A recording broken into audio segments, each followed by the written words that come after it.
Hello and welcome to Evaluating Agile Methods.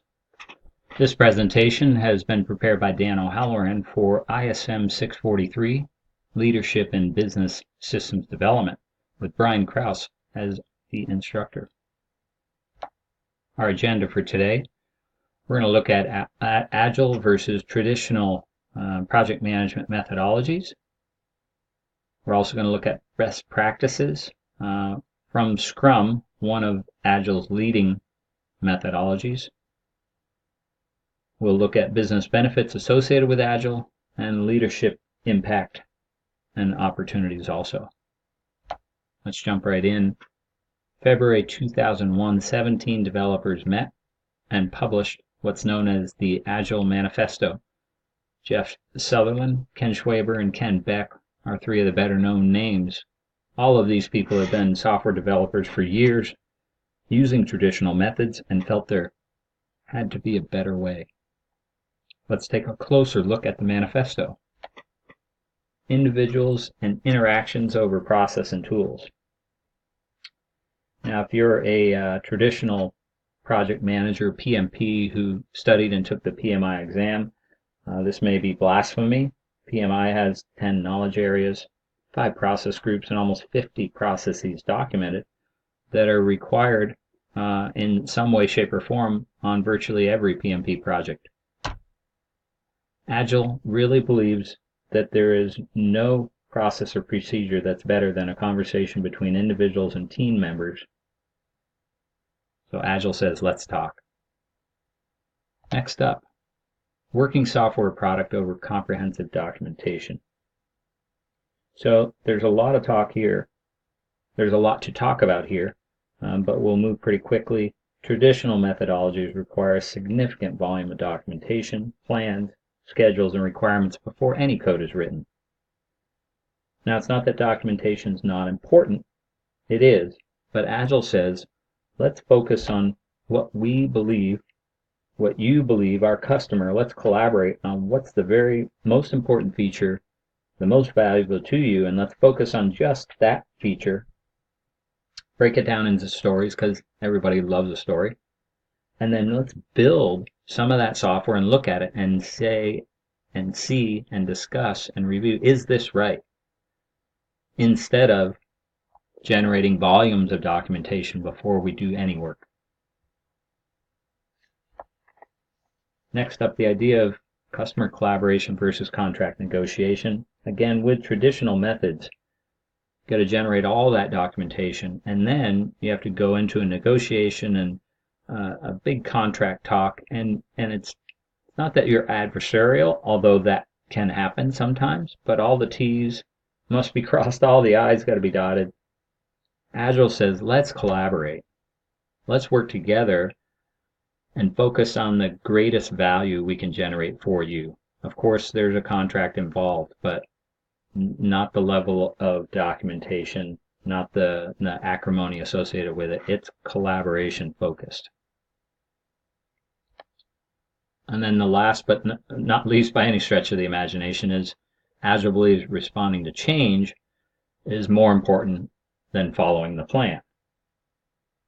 So traditional methods put, again, a significant level of time and energy into creating a very specific plan, steps for every single requirement, requirements for every single function, hours associated, people assigned, on and on and on and on. And when there's a change, all of those things have to change. Agile is built to embrace change. Agile says, sure, we can work on that change. We can make a change every single iteration if that's what the customer wants to do. Don't have to rebuild all our plans. We can make change. Agile is built to embrace change. And why is that? It's because, as with life, the only constant is change. Let's talk a little bit more about Scrum. So there's a lot of methodologies that are in use and are based on the Agile Manifesto that we just went over. Scrum by far is the most popular one. So we're going to talk more about Scrum now and its process, procedure, and structure. So Scrum is an iterative and incremental project management framework based on the Agile Manifesto, and it generates a high level of collaboration, illumination of issues, team empowerment is a real key. The empirical performance measurement is also a key for management understanding of where we're going, how we're doing. And then continuous improvement is another key Scrum benefit. Now, Scrum is a very lightweight framework, and we're going to look at that framework right now. It starts with a set of roles. There's basically 3 roles: our product owner, our Scrum Master, and our team.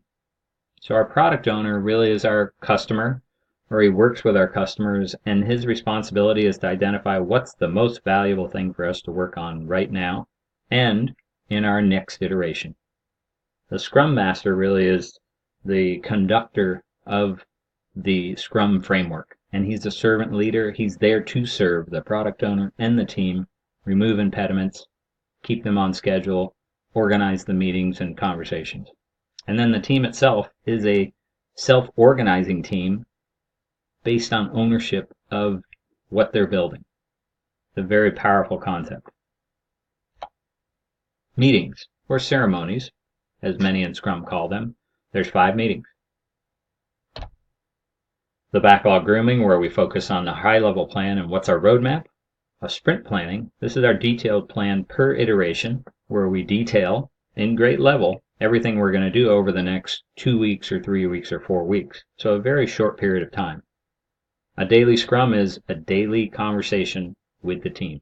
How are you doing? Are you blocked by anything? What can we help you with? Sprint demo, the sprint is our iteration, and this is where the team shows the product owner what they've built. Is it acceptable? Is this what you had in mind? Did we get it right?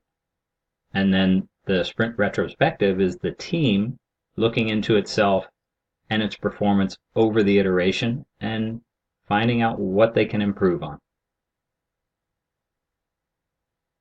And then documentation. There is documentation in Scrum and in Agile. So in Scrum in particular, there's a product backlog. So this is where you write down at a high level, what do you want to get done? What's the most valuable things for you? And on, and you prioritize that list of things.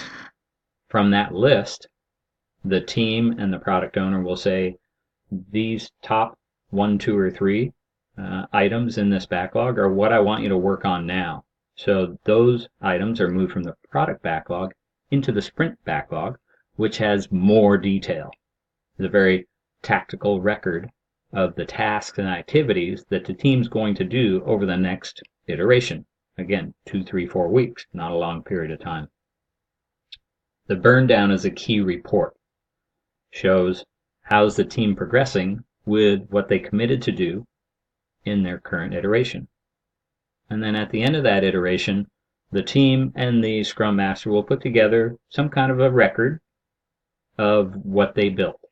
It's really the iteration report, and then they demonstrate the software or the product specifically for the product owner to review and approve. And then from their retrospective meeting, they also want to record the things that they agree they either want to stop, or they want to keep doing, or they want to start doing. So in summary, Scrum's structure and process, it's got 3 roles, it's got 5 meetings, and it's got 5 artifacts. Pretty simple. Let's look at it in action. Here's our roles, right? Product owner, team, Scrum Master. First thing that product owner does, gets inputs from customers, all these people, and builds our high-level product backlog, our roadmap of what we want to get done. From there, we pick those top set of stories, and we move them into sprint planning, where we decompose those stories and that work into tasks. So very specific planning for our iteration. And our iteration can be 1 to 4 weeks. A lot of times it's 2 or 3. That's the overall duration. And then every 24 hours, we're checking in and we're updating our progress.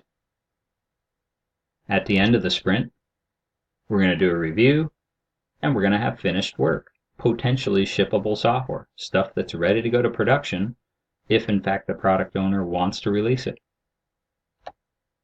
And then last in the sprint, we do a retrospective. How do we do? How do we get better?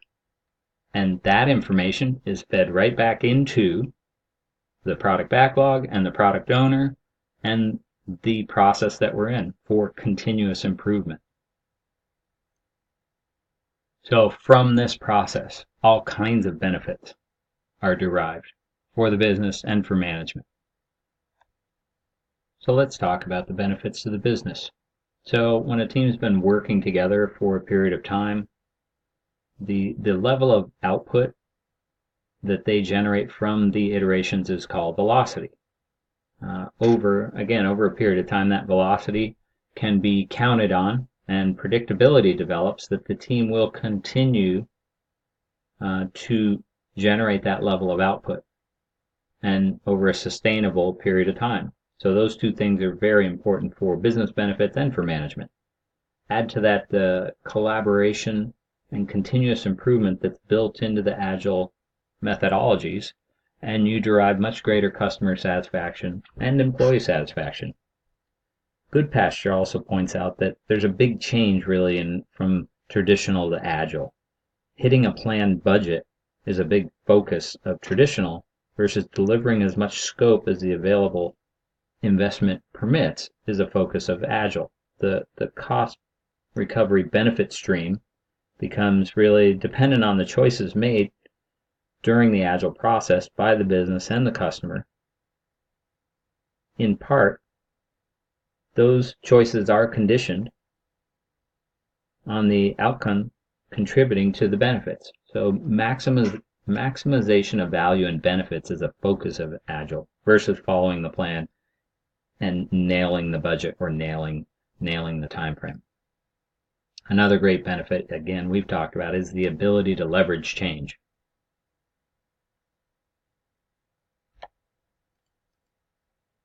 Let's talk a little bit about management impact and changes. So management needs training for an Agile transformation also. Understanding the process, although it's lightweight, it's very different than what they may have used coming up in their careers. The key metrics derived are empirical. You can't fake them, but they're very important and they're different than other metrics in traditional methodologies. The time commitment required from a product owner, the role of product owner in Agile, is potentially much different than management sitting down and doing planning at the start of a project and then going away and just getting status reports. Management's more involved and required more to collaborate to achieve the benefits. So they really need to learn to trust the team and the process. The benefits, the ability to leverage that change to make changes very rapidly is incredibly important.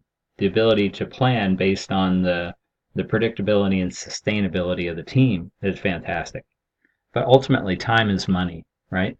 And Mike Cohen says Agile development methodologies, among these other benefits, they help companies deliver products more quickly. And so ultimately, if Agile methods are well run, these benefits can be achieved and management really will become your best salespeople for the transition to Agile. Let's take just a minute to talk about a development team that I worked with in the past. They had been working in the traditional methodology for months, doing what had been planned, what they were told to do, and they were behind schedule, bogged down by change requests, and were taking little ownership for what was produced. The organization decided to use them as guinea pigs for Agile. 6 months later, the transition does not occur in days. That team was the most productive, engaged, and happy team in the organization. They had recovered and exceeded their schedule while including new features and dropping no longer ones that were needed. Based on the constant feedback loop, self-inspection, collaboration, and ownership that they now had for that product.